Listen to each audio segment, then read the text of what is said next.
Out of the many thousands of roller coasters worldwide, many of the big hotshots that many love to talk about are located in North America. With my small credit count of 58 roller coasters ridden, I have big dreams of one day traveling there to experience the thrills on offer. But out of all the bucket list coasters I have in North America, which ones do I want to ride the most? To answer that question, I have put together a countdown of the 10 North American roller coasters I want to ride the most. These are all roller coasters I feel like I have to ride before the end of my days. And before anyone might get triggered, this is not a list of which coasters I think are best, but simply which ones I am most curious to ride. So without further ado, let's get right into it. At number 10, we have what used to be the tallest and fastest roller coaster in the world, Top Thrill Dragster at Cedar Point. On the outside, this Intamin Accelerator doesn't look like it does very much other than its launch and those 420 feet up into the air. However, many who've ridden it praise it for how surreal the entire experience really is. The launch is said to be extremely powerful, and the view from the top combined with the forceful ascent and terrifying twisted descent is probably one of the most incredible experiences I can imagine on a coaster, especially since this coaster has lap bars unlike its more famous brother in New Jersey, Giga. Because of exactly that, as well as the fact that everyone calls it smoother, I would much rather experience what Top Thrill Dragster has on offer than a similar but worse experience just for the height record. Coming in at number 9 is Kumba at Busch Gardens Tampa Bay in Florida. As I said in my video on my bucket list coasters in Europe, I'm a sucker for inversions, and this classic B&M sit-down looper combines both great inverting moments with a lot of force and overall great experience. The location of this coaster looks great, and it seems to take great advantage of its surroundings by filling in forceful and whippy elements. While the elements themselves are pretty much the same as any other B&M looping coaster, Kumba seems like it'll provide the best of everything. I'll admit, I partially put this coaster on the list from how much other people like it, cause from what I've heard, the POVs of this coaster simply don't do it justice. Nonetheless, I am super curious to experience this fantastic looking roller coaster, and it really proves that older rides shouldn't be judged for their age. Number 8 on my list is the famous X2 at Six Flags Magic Mountain in California. The 4D coaster that put American manufacturer Aerodynamics out of business.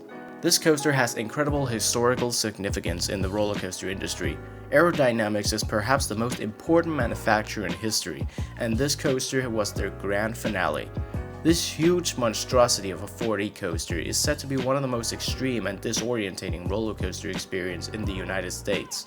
Not only does it go through massive and unique elements, it also combines it with spinning seats that rotate you on a vertical angle, making you go upside down on track that doesn't even invert. The sheer uniqueness and extreme behavior of this coaster is what really intrigues me to ride it. While my stomach is usually weak with the concept of spinning on a roller coaster, I don't even want to think about that. Besides, X2 uses a controlled spinning mechanism. As I've heard many say, X2 is great for simply being stupid crazy, and that is exactly why I want to ride it so bad.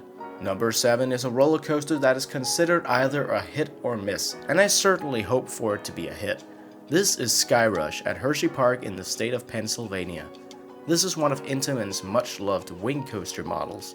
This means that you have the possibility to either sit above the track like on most other coasters, or you can choose a wing seat. The trains are kinda like long versions of Muck Ride's Big Dippers, except these coasters are much bigger. Skyrush in particular is often called one of the best roller coasters in the world because of how intense and consistent airtime it has. And if there's one thing I love about a good roller coaster, it's airtime. This giant coaster goes through massive airtime hills and turns to bring pretty much all of the three main forces in excellent manner: positive intensity, forceful airtime, and rapid laterals. While many dislike Skyrush because of its infamous restraints that apparently crush your thighs, thus earning the coaster its nickname Thigh Crush, I really don't care. This is meant to be one of the best general coasters on earth, and I want to ride it. At spot number 6, we have what many used to consider the best roller coaster in the world, Intimidator 305, a massive Intamin Giga coaster located at Virginia's King's Dominion. When it comes to overall intensity, this coaster is often the king of the topic. This huge monster of a roller coaster themed to NASCAR driver Dale Earnhardt dominates the skyline of King's Dominion. However, that is only regarding the lift hill, as after the huge structure, you head straight into a guaranteed grey out turnaround, whereas the rest of the coming layout is very low to the ground compared to the tallest point of the ride.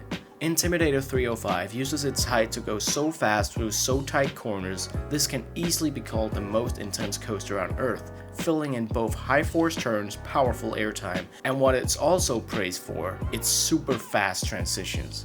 This rapid-fire lateral machine transitions between turns so fast it scares even some enthusiasts, and I'm dying to try the force of this coaster. Starting off the top 5 is Fury 325, Carowind's B&M Giga coaster located in both North and South Carolina. Yes, you heard that right. This coaster is actually located in 2 different American states, as it moves over the entrance to the park which separates the 2 states.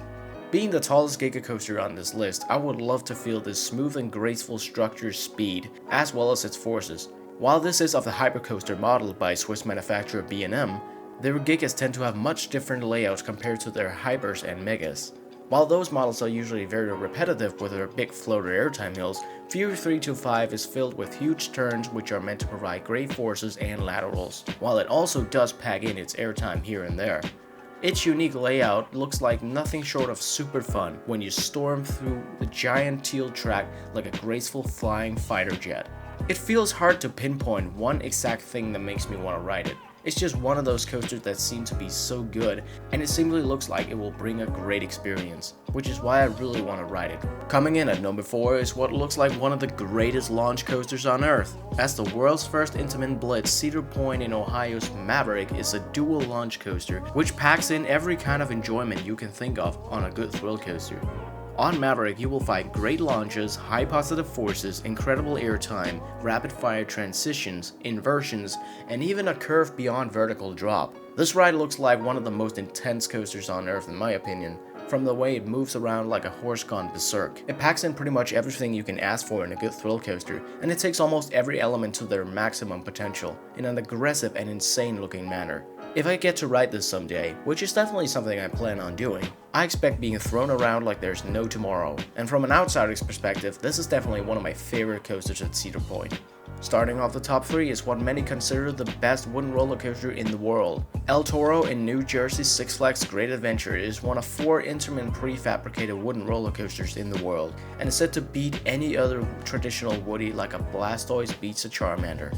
Including one of the world's few cable lift hills on a wooden roller coaster, El Toro has a bunch of high quality elements, also packing in a bunch of airtime that is said to glue the riders to the restraints.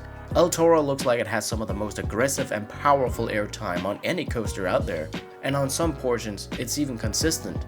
At the same time, it also ends with a fast-paced, low-to-the-ground section with high-speed turns like something from Intimidator 305. While I have ridden Colossus at Hersheypark, which starts out almost the exact same way as El Toro, I still see this American Bull as the far superior ride, and there's only one wooden roller coaster I would rather ride, which is Lightning Rod and RMC Topper Track Woody at Tennessee's Dollywood.